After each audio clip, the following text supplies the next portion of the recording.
Olá, irmãos, a paz do Senhor. Como é que vocês estão? Tudo em paz? Obrigada, amor. Então, estamos aqui novamente com mais uma pergunta, amém? E vamos estar respondendo. E essa pergunta é a seguinte: o que é o casamento para o Senhor? Foi a pergunta diretamente ao meu esposo. Perguntaram no dia, né, o que é um casamento para o Senhor, pastor?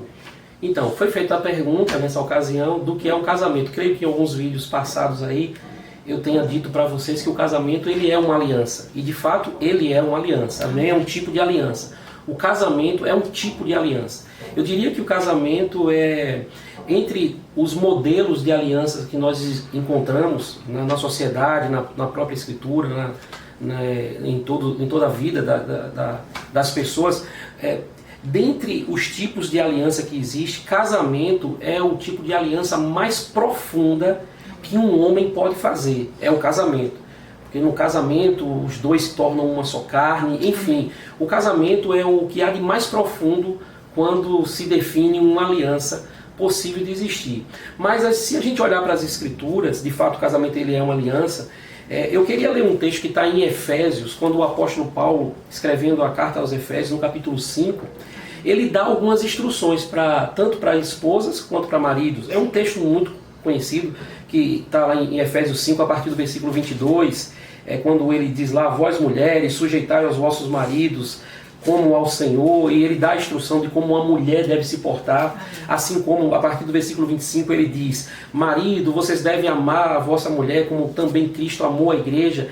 Enfim, esse texto é um texto áureo, é um texto que todos que estão nos acompanhando já ouviu, já leu, já pregou sobre casamento.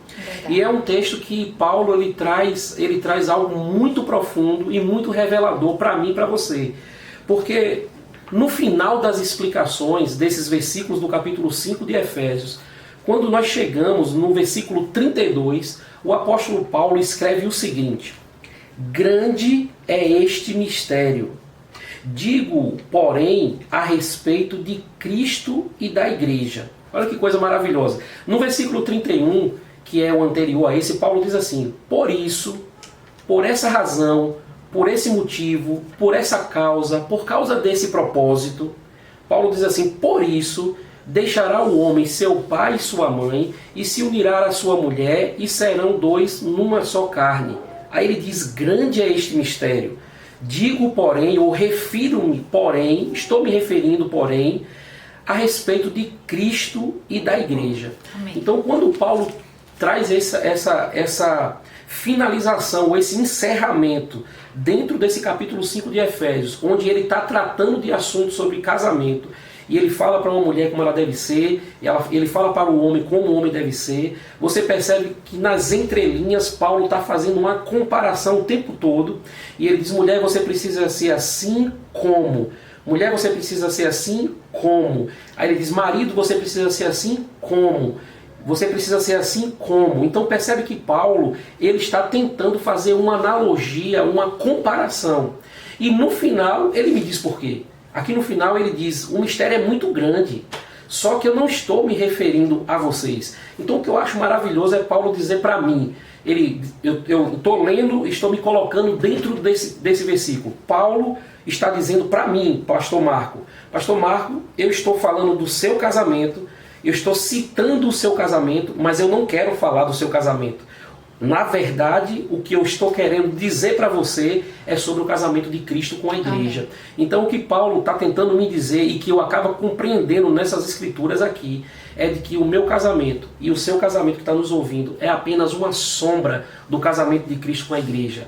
Então eu creio que o nosso casamento vai muito além daquilo que nós pensamos. É apenas uma sombra. Nós somos uma sombra do verdadeiro casamento que está para acontecer. Pensando nisso, nós iremos olhar para o casamento agora sobre outra perspectiva, sobre as responsabilidades que estão sobre os nossos ombros. Então, né? O que é casamento para nós? Para nós, casamento é o principal meio de evangelismo que existe para a humanidade. Amém? É Se nosso casamento ele representa a união de Cristo com a igreja, as pessoas elas devem olhar para o nosso casamento, para a nossa união e ser evangelizados. Sim. E aceitarem Jesus, porque olhar para: nossa, Jesus me trataria se eu aceitá-lo como meu esposo, né? Da mesma forma que Marco trata a Vanessa, eu quero esse Jesus Jesus. Então, Isso mesmo.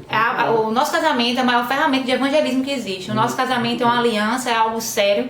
E tá aí a resposta para mais uma pergunta, né? Muito boa analogia. Nosso casamento é uma sombra do casamento de Cristo com a igreja. E as pessoas devem desejar Cristo ao olhar para o nosso casamento. Isso, nos vemos nos próximos vídeos, amém? Bye, bye. Um beijo.